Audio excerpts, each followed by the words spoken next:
Students అంతా generally express చేసే concern ఏంటంటే సోర్సెస్, అంటే వేర్ టు ప్రిపేర్ ఫ్రమ్.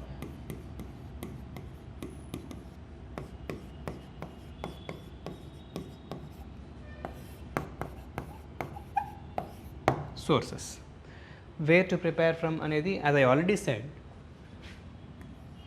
ఒకవేళ మీరు యూపీఎస్సీకి ఇదివరకు ప్రిపేర్ అయ్యి ఉంటే మీ క్లాస్ నోట్స్ ఏదైతే ఉంటుందో, ఇంతకుముందు మీరు రాసుకున్న క్లాస్ నోట్స్ అదే మీ బేస్ నోట్స్ అవ్వాలి. ఓకే, మళ్ళీ కొత్తగా స్టార్ట్ చేయాల్సిన అవసరం లేదు. That will be your base notes. ఆ బేస్ నోట్స్ సరే, కొంతమంది సార్ నా దగ్గర ఆ బేస్ నోట్స్ కూడా లేదు, నేను మళ్ళీ ఫస్ట్ నుంచి ప్రిపరేషన్ స్టార్ట్ చేయాలి అంటే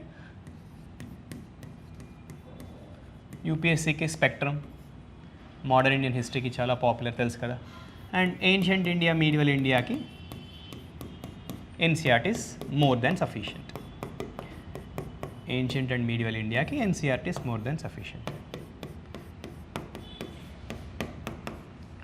ఇండియన్ కల్చర్కి యూజువలీ చాలామంది అఫ్కోర్స్ ఎన్సీఆర్టీ సరిపోతాయి అంటారు, కానీ బట్ నా ఒపీనియన్ ఏంటంటే ఇండియన్ కల్చర్కి ఎన్సీఆర్టీస్ కంటే ఇంకొంచెం డెప్త్ అవసరం పడవచ్చు.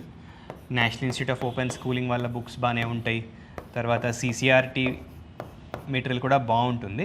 బట్ ఇదంతా మనం ఇంత కష్టపడాల్సిన అవసరం లేదు, సింగిల్గా ఒక సింగిల్ సోర్స్ నుంచి వెళ్ళిపోవచ్చు. అంటే నితిన్ సింఘానియా టెక్స్ట్ బుక్ కాంప్రహెన్సివ్గా ఉంటుంది, ఒకే బుక్లోనే మీకు లాట్ ఆఫ్ కాంటెంట్ ఒకే దగ్గరే ఉంటుంది, కాబట్టి it will make your work easy అనమాట. కొంతమంది స్పెక్ట్రమ్ ఇష్టపడరు, బిపిన్ చంద్ర అంటూ ఉంటారు, అండ్ కొంతమంది ఇంకా ఆర్ఎస్ శర్మ, ఇట్లా రకరకాల బుక్స్ చదువుతుంటారు. సో నేను what I'm trying to highlight ఏంటంటే, మీరు ఏ సోర్స్ నుంచి చదవడం అనే దానికంటే కూడా ఎప్పుడు కూడా గో టాపిక్ వైజ్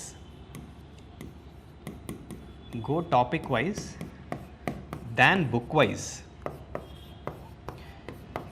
వైజ్. మీకు ఇప్పుడు నేను ఏదైతే మాట్లాడుతున్నానో దీని గురించి ఇంకా more comprehensive understanding are comprehensive information రావాలంటే ఇంకొద్ది ఒక 10 minutes వెయిట్ చేస్తే నేను మెయిన్స్ ప్రిపరేషన్ స్ట్రాటజీ గురించి మాట్లాడతాను. హిస్టరీలో మెయిన్స్ ప్రిపరేషన్ స్ట్రాటజీ, అక్కడ మీకు ఇంకొంచెం కంప్లీట్ అండర్స్టాండింగ్ వస్తుంది, రైట్?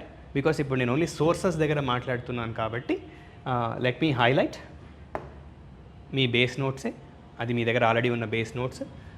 అది కాకుండా అడిషనల్ నోట్స్ అంటే అఫ్కోర్స్ ఇవన్నీ స్టాండర్డ్ బుక్స్, వీటి నుంచి మనం ఏదైనా మీ బేస్ నోట్స్లో నుంచి కాంటెంట్ మిస్ అయితే దాన్ని మనం యాడ్ చేసుకోవచ్చు.